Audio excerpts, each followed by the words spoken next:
사무엘상 22장 1절에서 2절입니다. 우리 두 절입니다. 우리 한 목소리로 다 같이 한번 읽어보도록 하겠습니다. 시작. 그러므로 다윗이 그곳을 떠나 아둘람 굴로 도망하매 그의 형제와 아버지의 온 집이 듣고 그리로 내려가서 그에게 이르렀고 환난 당한 모든 자와 빚진 모든 자와 마음이 원통한 자가 다 그에게로 모였고 그는 우들의 우두머리가 되었는데 그와 함께 한 자가 400명 가량이었더라. 아멘. 자리에 앉아 주시기 바랍니다.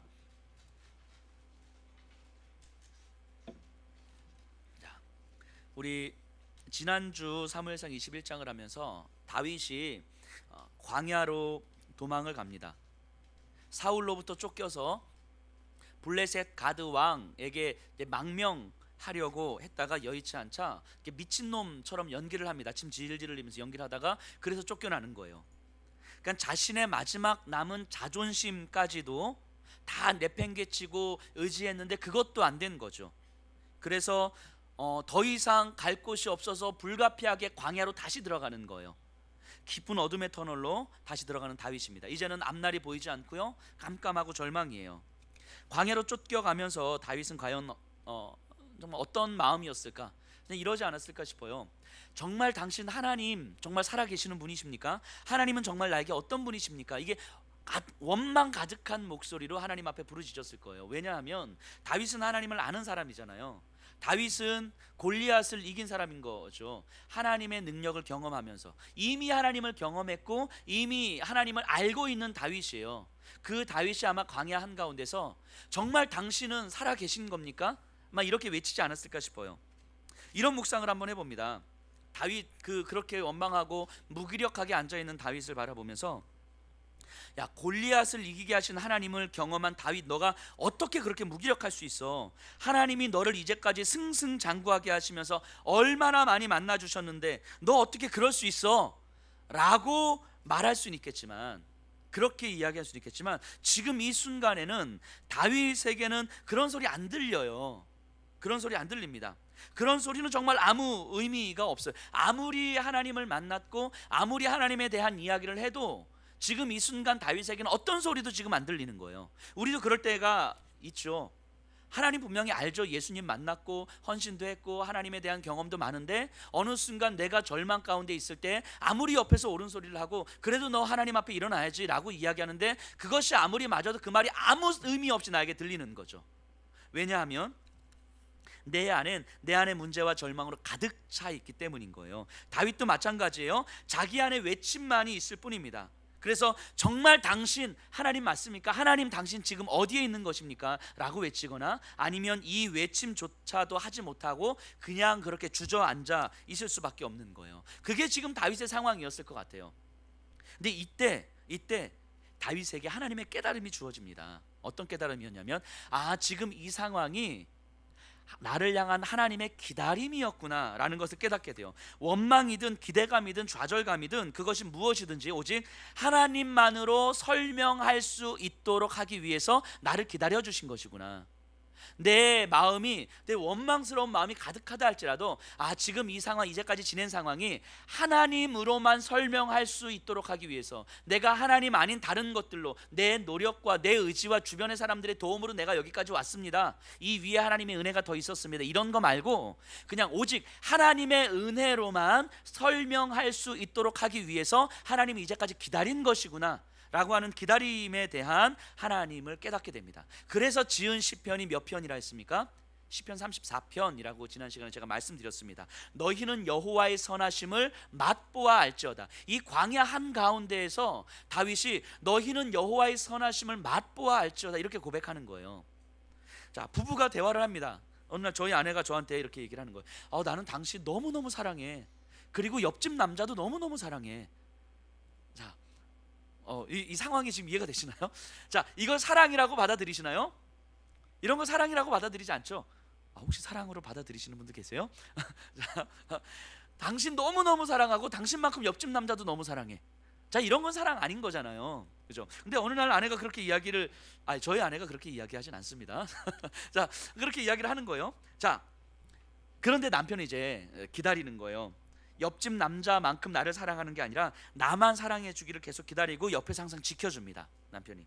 그러다 이 여자가 옆집 남자 때문에 힘들어졌어요. 힘들어지고 그러면서 자신의 삶도 이제 지쳐 있습니다. 그래서 정말 이게 뭐지 하면서 힘이 빠져 있는데 어느 순간 보니까 여전히 그 자리에서 나를 바라보면서 나를 기다리고 있는 남편이 딱 보이는 거예요. 아, 남편이 여전히 같은 마음으로 같은 자리에서 나를 기다리고 있는 거구나. 아, 저 사람은 나만을 바라보고 있는 거구나 라고 이제 깨닫게 되는 거죠. 그 사람의 모습을 깨닫게 되는 거죠. 근데 이때 이 여자가 무엇을 느끼겠습니까? 아, 그러니까 저 사람의 월급이 얼마지? 뭐 이런 거 느끼겠습니까? 그런 게 아니라 이 사람은 정말 한결같구나, 이 사람 정말 신실하구나, 나를 향해서 변함이 없는 것이구나 하는 그 사람에 대한 감동이 일어나는 거예요. 그 사람에 대한 감동이. 지금 다윗이요, 하나님으로 인한 감동이 일어나고 있는 거예요. 이 광야 한가운데서 그 기다리고 계시는 그 하나님을 바라보면서, 그래서 지금 광야여도 지금 나에게 아무것도 없어도 여전히 신실하신 하나님, 변함없는 하나님으로 인해서 감동하고 있는 거예요. 이게 지금 광야로 쫓겨난 다윗이 하나님을 깨닫고 시편 34편을 지은 모습까지입니다. 그리고 그렇게 광야에서 헤매다 간 곳이 아둘람 굴이거든요. 우리 오늘 본문 22장 1절입니다. 제가 읽어볼게요. 그러므로 다윗이 그곳을 떠나 아둘람 굴로 도망하매 그의 형제와 아버지의 온 집이 듣고 그리로 내려가서 그에게 이르렀고. 아둘람 굴, 아둘람이라는 말 많이 들어보셨죠? 아둘람은 지역 이름이에요. 지역 이름. 이 아둘람이라는 지역은 바위산이 많은 곳이에요. 바위산도 많고 굴도 많고. 그러니까 그 많은 굴 중에서 한 굴로, 동굴로 다윗은 피신을 한 거예요. 크고 작은 동굴이 많기 때문에 숨기에도 좋고 경계하기에도 좋아요. 그리고 물이 있는 곳과 그렇게 멀지 않기 때문에 다윗은 최적의 조건을 갖춘 도피처를 삼은 거죠. 근데 다윗이 도피하자 그의 형제들과 아버지가 다윗에게로 옵니다. 아마 다윗을 죽이려고 했던 사울이 그 형제들을 가만히 놔두질 않았겠죠. 그래서 아마 다 도망갔을 거예요. 그런데 그 다음이 의미심장합니다. 2절이에요. 우리 2절은 다 같이 한번 읽어볼까요? 시작. 환난 당한 모든 자와 빚진 모든 자와 마음이 원통한 자가 다 그에게로 모였고 그는 그들의 우두머리가 되었는데 그와 함께 한 자가 400명 가량이었더라. 자, 다윗이 도망자로서 도망 왔는데 사람들이 모이기 시작합니다. 다윗에게로. 어떤 사람들이 모입니까? 계속되는 굶주림과 고난 가운데 견딜 수 없는 사람들, 그래서 내일의 희망을 볼 수 없는 사람들이 모였어요. 경제적으로 어려워서 빚을 졌는데 이것이 갚을 길이 없자 자신의 자녀를 노예로 팔아야만 하는 거예요. 근데 차마 자신의 자녀를 노예로 팔 수가 없어서 도망 나온 사람들이 다윗에게로 모였어요. 힘없고 빽이 없어서 억울함을 당한 사람들이 달리 길이 없어서 다윗에게로 모입니다. 사울의 통치 하에서 아무도 도와주는 사람 없고 어떤 소망도 품을 수 없는 사람들이 모인 거예요. 환난 당한 자, 빚진 자, 마음에 원통함이 있는 자. 근데 이게 다윗이잖아요. 이게 다윗이 환난 당한 자고 다윗이 빚진 자고 다윗이 원통한 자죠. 다윗도 어디에 호소할 데가 없어요. 절망의 끝자락에 지금 있는 거 아닙니까? 그런데 사람들이 다윗에게로 모여들어요. 그리고 다윗은 자연스럽게 그들의 우두머리가 됩니다. 몇 명이나 모였습니까? 한 400명 가량인데 20세 이상의 남자들만 400명이니까 여자들과 아이들까지 포함하면 700명, 800명 요 정도 되지 않을까 싶어요. 엄청나게 많은 사람들이 우두머리가 됩니다. 자, 그 아둘람 공동체의 모습이 어땠을까? 힘겨운 사람들이 모여있기 때문에 서로 의지하면서 마음 나누면서 엉엉 울면서 그래 우리끼리 서로 한편 됩시다 이랬을까요? 택도 없죠. 택도 없죠. 우리라고 한번 생각해 보세요. 오늘날로 치면 온갖 상처와 아픔으로 얼룩져서 아무도 받아주지 않고 아무도 관계 맺지 않고 친구 맺으면 다 깨지는 그런 사람들이 있잖아요. 뭐 정도의 차이는 있지만 어떤 그런 사람들이 아무 데도 갈 데 없으니까 모여든 거예요. 이렇게. 자, 그런 사람들이 한 700여 명이 모여 있어요. 어땠을 것 같아요? 하루에도 수십 번 수백 번씩 싸움이 일어나는 거죠. 왜 나를 그딴 눈으로 쳐다봐? 어떻게 말을 그딴 식으로 해? 뭐 이렇게 얘기하는 거죠. 우리 동원 형제가 저를 바라보면서 전 자기보다 잘생겼다는 이유로 막 저한테 막 시기하고 질투하는 거예요. 표정들이 왜 그러세요? 표정들이. 자, 동원 형제는 인정하잖아요, 그죠? 자, 그러니까 뭐 말도 안 되는 이유로 서로 흠잡고 시기하고 맨날 부딪히는 거예요. 탐욕스럽게 자기 거 막 붙들겠다고 한 800명이 모여가지고 그렇다고 한번 생각해 보세요. 완전 아수라장이야, 아수라장. 그런 아수라장에 사람들이 모여있는데 그 사람들이 누구를 바라보고 있냐면 다윗을 바라보고 있는 거예요. 근데 다윗이 어떤 사람이에요? 다윗도 지금 절망의 끝자락에 있는 사람이잖아요. 다윗도 정말 누군가 내 투정 좀 들어줬으면 좋겠는데, 누군가 나도 좀 안아줬으면 좋겠는데, 아무도 나에게는 그런 사람 없는데 사람들이 다 나만 바라보고 나에게만 와가지고 어떻게 하면 좋겠어요 라고 이야기하고, 그리고 다윗이 그렇게 은혜를 베풀어도 또 똑같이 가끔씩 우리 아이들 보면서 그런 얘기 들어요. 뭐 간식도 사주고 아이스크림 사주고 초콜릿 사주고, 그리고 목사님 하나만 주라 그러면 안 줘요. 막 화가 나는 거죠. 화가 나는 거예요. 자, 이런 거죠. 막 다윗이 자기도 힘든 가운데서, 절망 가운데서 은혜를 베풀어도, 뭔가 막 베풀어도 사람들이 여전히 자기밖에 모르는 거예요. 이런 사람들이 700~800명이 모여 있는 곳이 아둘람굴이에요. 아둘람굴. 그런데 그렇게 모여 있는 사람들이 어떻게 다윗을 소망으로 품고 모여들었을까 하는 거죠. 어떻게 다윗을 소망으로 품고. 이 사람들은 아마 다윗이 아니었으면 그냥 평생 그 삶의 자리에서 그냥 그렇게 살다 죽었거나, 그냥 어디 도망가서 산속에서 혼자 살다 죽었거나 이랬을 사람들인 거예요. 그런데 그럴 사람들이 한 줄기 빛을 본 거죠. 다윗이라고 하는 도망자 다윗을. 그 다윗에게 모인 거예요. 근데 어떻게 다윗이 이런 사람들의 소망이 됩니까? 동병상련인가요? 생각해 보세요. 부부 관계로, 또 자녀 문제로, 경제적인 문제로 힘들어하는 사람들이 같은 문제로 힘들어하는 사람을 만나면 위로를 받을 수는 있어요. 서로 눈물 흘리고 끌어안을 수 있어요. 하지만 소망은 아닌 거죠. 육아에 힘든 사람들이 같은 처지에 있는 애기 엄마들하고 만나서 선물 눈물 흘리고 위로하고, 그래 우리 뭐 하자, 그리고 맥주 한잔 마시면서 그래. 하지만 그럼에도 불구하고 다시 돌아오면 그 자리인 거예요. 똑같은 상황을 경험한 사람들이 마음의 위로는 될 수 있지만 소망이 되진 않죠. 그럼 어떤 사람이 소망이 됩니까? 똑같은 고난을 겪고 있는데 나와 다른 반응을 보이는 사람이 소망이 되는 거죠. 똑같은 상황이 있는데, 똑같은 상황, 똑같은 환란, 나보다 더 큰 환란이 있는데 나하고는 다른 방식으로 반응하는 사람들을 볼 때에 뭔가 소망을 품게 되는 거 아니겠습니까? 그래도 저 사람과 함께 있으면 나도 저렇게 힘을 낼 수 있겠구나, 나도 뭔가 소망이라는 걸 품을 수 있지 않을까? 왜냐하면 모든 사람들은 자기 상황 속에서도 희망을 품고 싶어 해요. 그런데 반복되는 고난과 힘겨움과 심지어 아무 일 없는 듯한 무한 반복되는 일상은 사람을 무기력하게 만들죠. 내일도 오늘과 다르지 않을 거라는 생각은 사람을 절망에 빠뜨려요. 그러다 보면 희망은 품고 싶지만 나와는 다른 세상의 이야기가 돼버리고, 내 삶에서 희망과 소망이라는 말은 점점 사라져 버리는 거죠. 그래서 소망을 품지 못하는 삶이 되기 때문에 우울함에 빠지는 것이고 극단적 절망에 빠지는 거죠. 그런데 내가 가까이 만날 수 있는 누군가가 나와 비슷한 상황 가운데서 다른 태도를 보인다면, 다른 반응하는 방식을 보인다면 구체적인 희망의 끈이 기대가 되는 거예요. 그래서 가까이 하고 싶고 나누고 싶고 배우고 싶고 함께 소망을 품고 싶어지는 거죠. 바로 이런 사람들을 상처 입은 치유자 이렇게 표현하는 거죠. 같은 상처, 더 큰 아픔을 겪은 사람이 걸어가는 소망의 길은 수많은 사람들에게 소망이 되는 거예요. 수많은 사람들에게. 다윗이 바로 이 상처 입은 치유자가 되는 것입니다. 그럼 어떻게 다윗이 이 상처 입은 치유자로 섰겠습니까? 우리 욥 아시죠? 욥. 하나님을 아는 경건한 사람이었어요. 근데 자신의 재산도 자녀도 건강도 다 잃어버렸습니다. 하나님을 믿는 사람이었지만 너무너무 억울한 거예요. 도저히 참을 수가 없고 이 현실을 내가 받아들일 수가 없어요. 그래서 모든 원망을 하나님 앞에 다 쏟아붓습니다. 친구들이 막 이야기를 합니다. 하나님 앞에 다시 회개해봐라, 하나님 앞에 돌아가봐라. 이런 얘기 안 들려요. 안 들립니다. 공허하게 들려요. 그래서 몸부림치면서 스스로 목숨을 끊을 생각을 하는 욥에게 하나님이 나타나세요. 그냥 하나님이 어떤 형상으로 짠 하고 나타나셔서 내가 너희 소원 들어줄까? 뭐 이렇게 얘기하시는 것이 아니고 그냥 무한하시고 영이신 하나님이 욥에게 딱 나타나시는 거예요. 이거를 제가 어떻게, 하나님의 나타나심을 어떻게 설명할까? 근데 아무래도 설명할 수 있는 방식이 없는 거예요. 그런데 이런 비유를 하나 생각해 봤습니다. 제가 칼로 손가락을 이렇게 비었어요. 이렇게 좀 깊이 비었어요. 뭐 근데 아무리 찾아도 후시는 없고 데일밴드도 없고 막 아파 죽겠는 거죠. 아파 죽겠는데 갑자기 여기서 지진이 일어나는 거예요. 안중에 지진이 일어나서 땅이 흔들리고 건물이 막 흔들리고 막 무너지고 이제 막 죽을 것 같은 거예요. 이제 여기서 이제 건물에서 피신해야 되잖아요. 내가 살아남아야 되잖아요. 이때 내 손가락 아픈 거는 나에게 느껴질까요? 안 느껴질까요?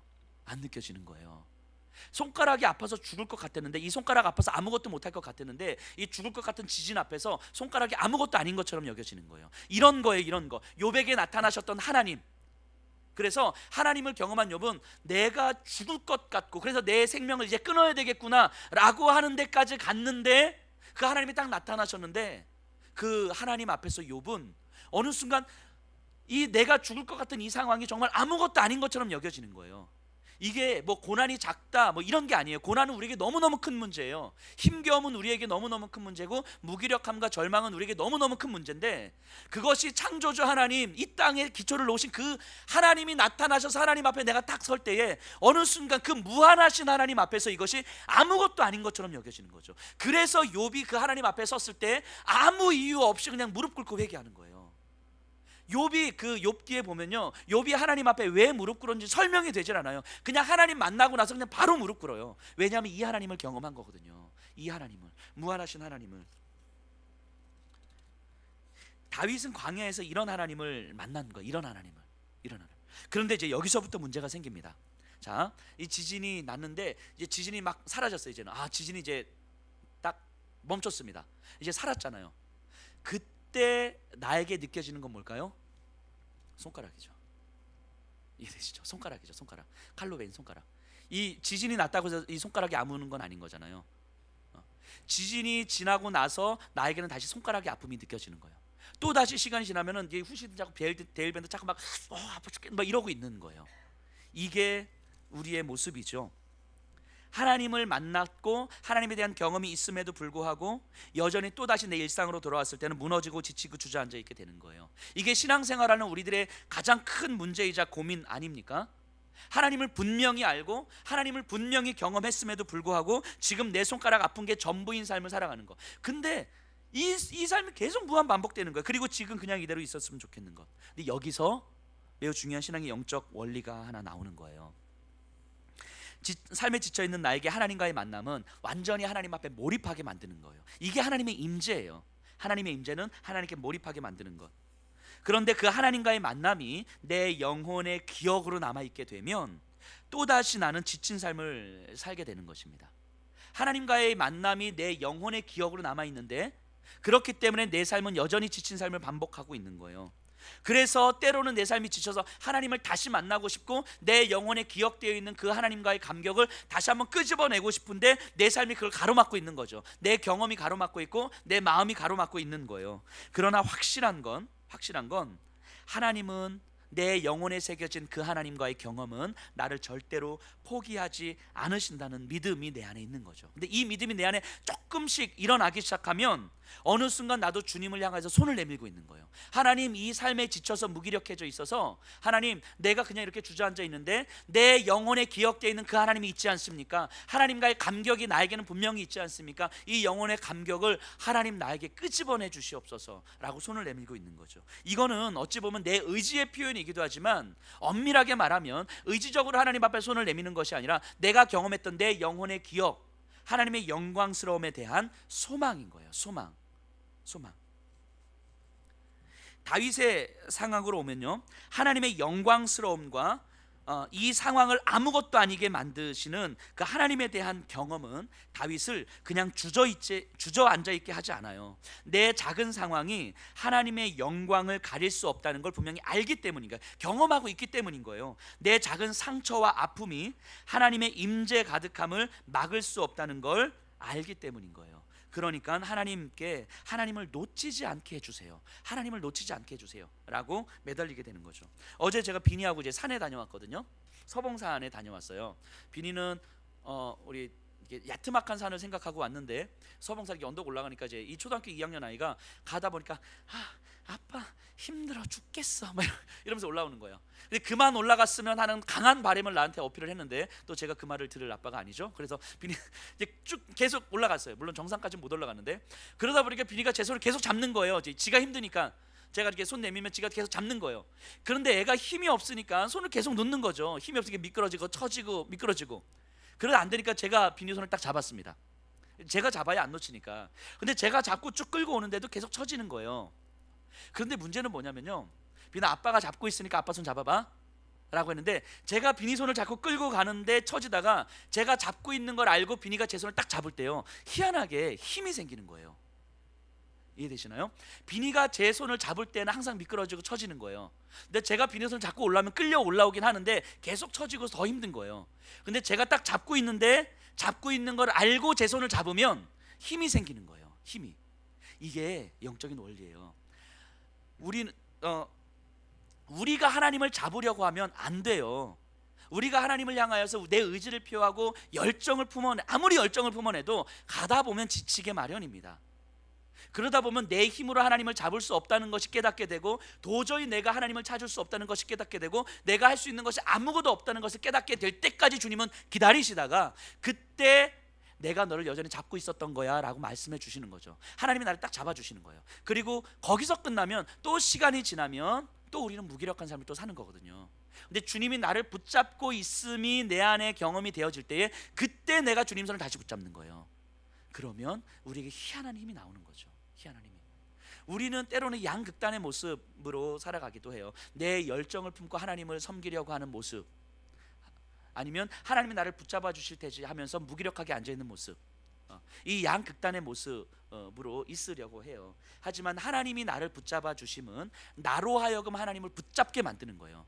나를 끌고 가는 힘은 하나님이시지만, 나를 붙잡고 있는 하나님이시지만, 나를 붙잡고 있는 하나님을 이렇게 끌려가기 위해서 내가 하나님을 붙잡는 힘이 우리를 움직이게 하는 거죠.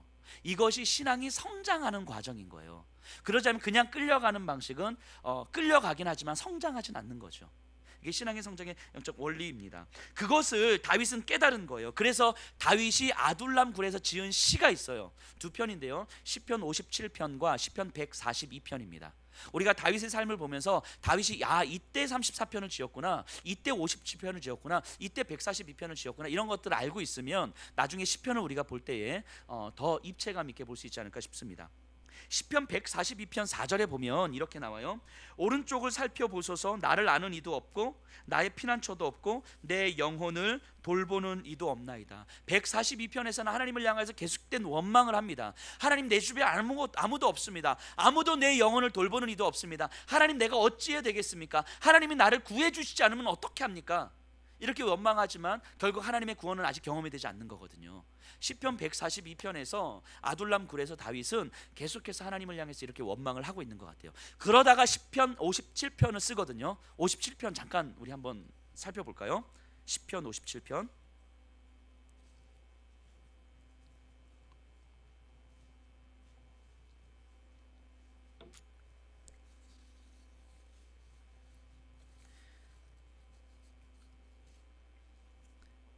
시편 1절에 보면요, 하나님이여 내게 은혜를 베푸소서, 내게 은혜를 베푸소서, 내 영혼이 주께 피하되 주의 그늘, 날개 그늘 아래에 이 재앙들이 지나기까지 피하리이다. 다윗은요 지금 이 마음인 거예요. 내 영혼이 기억하고 있는 하나님의 은혜를 나에게 좀 끄집어내 주십시오. 내 영혼은 하나님을 기억하고 있는데 지금 두렵습니다. 하나님, 내 주변에 아무도 없는 것 같아요. 그런 내 영혼이 기억하고 있는 그 하나님의 은혜를 주님 좀 끄집어내 주세요. 그래서 내가 여전히 주의 그늘 아래에 있다는 것을 나로 하여금 믿게 해 주십시오 라고 구하고 있는 거예요. 2절에 보면요, 내가 지존하신 하나님께 부르짖으며 곧 나를 위하여 모든 것을 이루시는 하나님께로다.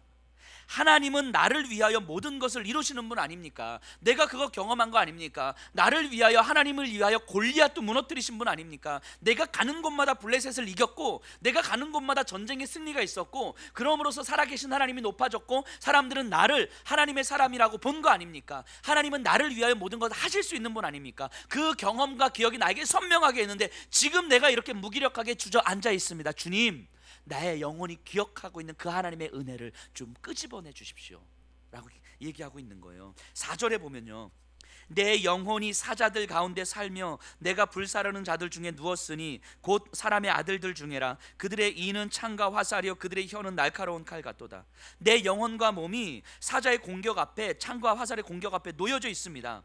하나님이 지금 나를 지키시는 건 알겠는데 하나님 두렵습니다, 이 고백하고 있는 거예요. 하나님, 나를 구원해 주신 분이라는 건 알겠는데 내가 지금 힘들어요. 하나님, 이 세상의 모든 물질이 다 하나님 손에 있다는 건 알겠는데 지금 내가 돈 때문에 힘들어요. 하나님, 사람의 마음도 생사와 화복도 다 하나님 손에 있다는 건 알겠는데 지금 내 건강 때문에, 우리 부모님의 건강 때문에 힘들어요. 내 자녀들도 다 하나님의 것이라는 건 알겠는데 지금 하나님, 내 자녀들 때문에 힘들어 죽을 것 같아요. 지금 다윗이 이 고백하고 있는 거죠. 하나님 지키시는 건 알겠는데 지금 힘들어요. 지금 두렵습니다. 그럼에도 불구하고 다윗은 하나님을 확신하는 거예요. 하나님을 확신할 수 있도록 은혜를 주십시오. 하나님을 확신할 수 있도록, 하나님 나를 지켜주신다는 것을 확신할 수 있도록 은혜를 주십시오. 이렇게 기도하다가 이 기도의 끝이 11절에 나와요. 11절 우리 다 같이 한번 읽어볼까요? 시작. 하나님이여 주는 하늘 위에 높이 들리시며 주의 영광이 온 세계 위에 높아지기를 원하나이다. 내가 죽을 것 같다고 여기는 이 상황 속에서 찾아오신 하나님은 이 상황을 통해서 높이 들릴 것입니다. 높이 들릴 것입니다. 다윗은 아둘람 굴에서요, 이 상황 속에서 이 찬양을 지금 지어서 고백하고 있는 거예요. 제가 이 말씀을 묵상하다가 이 11절로 찬양을 만든 복음성가가 있는데 그 찬양을 묵상하면서 다윗의 마음을 헤아려 봤어요. 다윗의 마음. 지금 다윗이 뭔가 하나님 앞에서 막 들떠서 행복한 이런 상황이 아닌 거잖아요. 모든 것들이 다 가능성이 다 끊어진 절망의 끝자락에서 그 하나님 만나서 부둥켜 울다가, 그래도 또다시 내 손가락 아픈 것이 경험이 되면 또다시 하나님을 원망하다가, 하나님을 만난 하나님이고 능력의 하나님을 경험했음에도 불구하고 여전히 힘겨워서 아둥바둥하고 있는 다윗. 근데 그 다윗에게 몰려든 더 힘든 사람들을 바라보면서 다윗이 어찌할 바를 몰라 있는 이 상황 속에서 이 시편 57편을 지으면서 하나님 앞에 그리고 사람들 앞에 이 찬양을 하고 있는 거예요. 이 찬양을 제가 묵상하면서 다윗의 마음이 어떠했을까? 다윗이 어떤 마음으로 이 찬양을 지어서 하나님 앞에 또 사람들에게 자신의 영혼을 향해서 선포하고 있을까? 이게 묵상을 해봤어요. 하늘 위에 주는 높이 들리며 주의 영광은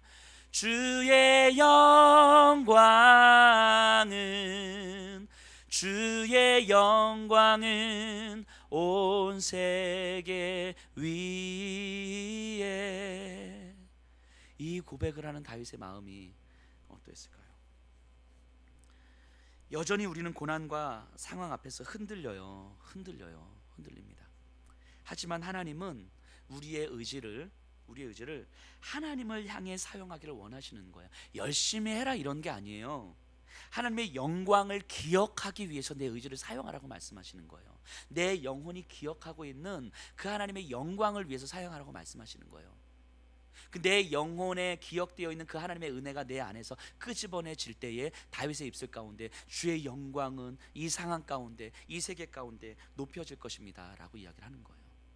그럼에도 우리는 또 무너지거든요. 또 지난 주간에 제가 우리 아들 저희 비니를 엄청 혼낸 일이 있었어요. 엄청 혼냈어요. 때렸어요. 막 비니를. 제가 때리는 일이 그렇게 많지는 않은데 한 아이가 저희 교회 주중에 교회 왔어요. 아빠하고 아이하고 애가 좀 아픈 아이예요. 교회도 안 다니고 아빠도 아이도 교회 안 다닙니다. 근데 왔어요. 그래도 이야기하겠다고. 그래서 아이는 이제 비니하고 아이들이 몇 명 더 있어가지고 놀게 하고 아빠하고 저하고 이렇게 얘기를 좀 하고 있었는데 갑자기 저기서 이제 방에서 소리가 들리는 거야.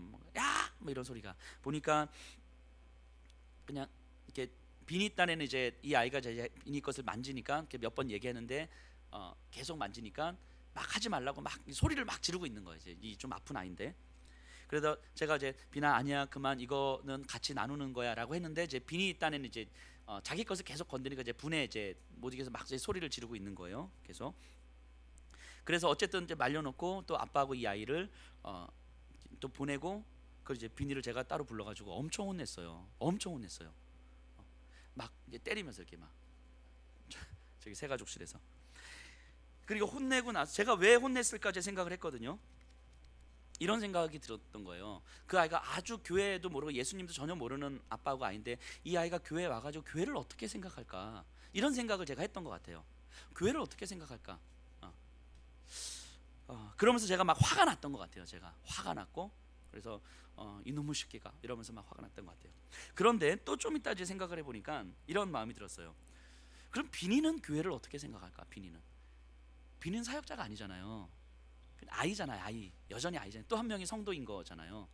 근데 제가 우리 아이를 저도 모르게 사역자로 바라보고 있는 것 같은 거예요. 사역자로. 그냥 아이고, 그러니까 아이니까 뭐 서로 아이들끼리 이렇게 티격태격하는 게 너무 극히 자연스러운 일인데 제가 막 이렇게 네가 어떻게 그럴 수 있어? 막 이렇게 제가 막 화를 내면서 막 혼을 냈거든요. 생각해 보면서 너무 마음이 좀 제가 아픈 거예요. 제가 우리 아이를 너무 사역자처럼 생각하고 있는 거 아닌가? 애는 그냥 애인데. 그리고 나서 우리 아이 입장에서 좀 억울할 수 있었겠다는 생각이 드는 거예요. 그 제가 사과했어요. 우리 비니한테 사과했어요.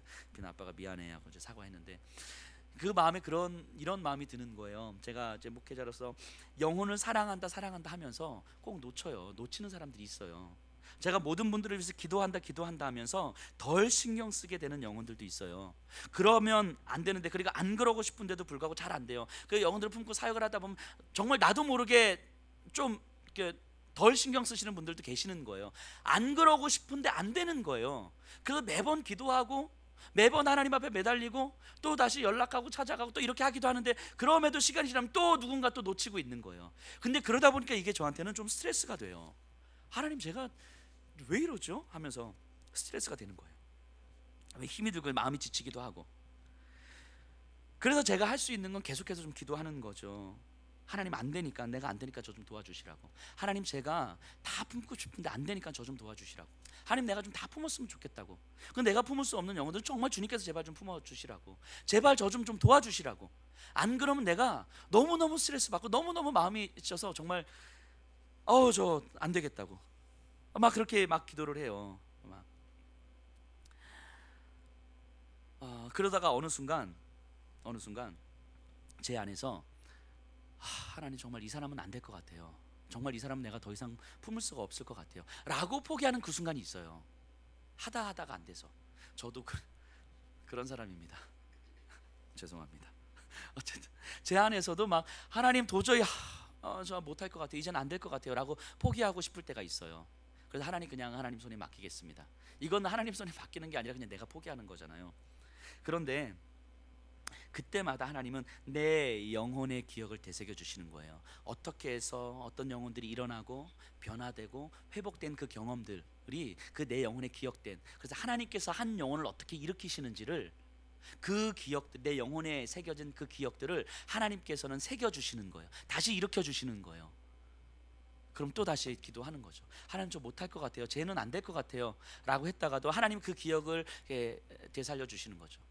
그럼 하나님, 제가 또 다시 기도해야 되나요? 하면 또 기도하는 거죠. 이래요. 하나님을 그렇게 만났고 하나님 앞에 경험했고, 그래서 하나님 앞에 정말 부르심을 받고, 그래서 이 목사의 자리에 있음에도 불구하고 영혼을 포기하고 싶을 때가 너무너무 많아요. 내가 더 이상 품고 싶지 않을 때가 너무너무 많은 거예요. 그래서 정말 아예 내려놓고 싶은데, 그때마다 하나님 내 안에서 내 영혼에 기억되어 있는 그 하나님의 은혜를 기억나게 해주시는 거예요. 그럼 어느 순간 그걸 내가 다시 붙잡게 되는 거죠.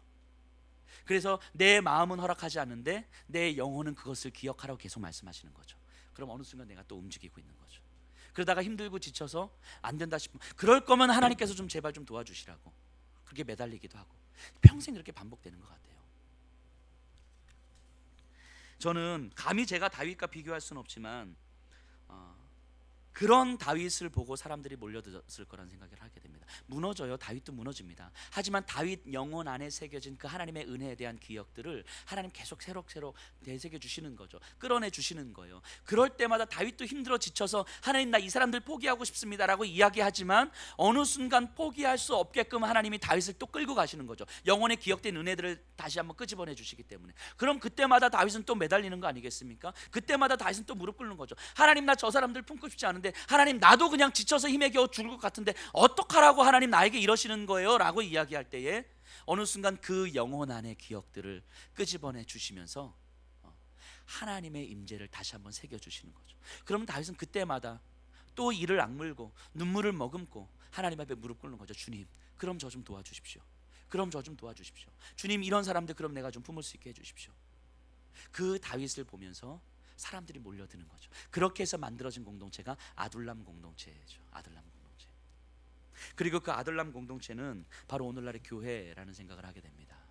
교회가 그런 곳이잖아요.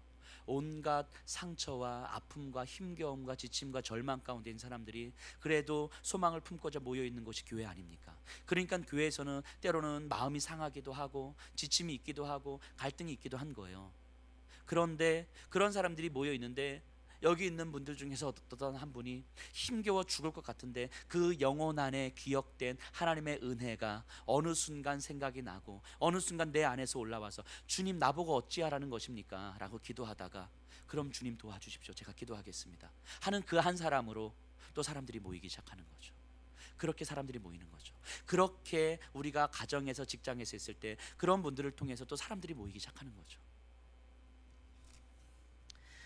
그래서 다윗은 그 아둘람 사람들에게 율법도 가르치고 이렇게 찬양을 지어서 가르치고 군사훈련도 전략도 가르치고 공동체도 가르쳤습니다. 그래서 다윗이 왕이 되었을 때 다윗의 핵심 인물들이 되는 거 아닙니까? 이 아둘람 공동체가.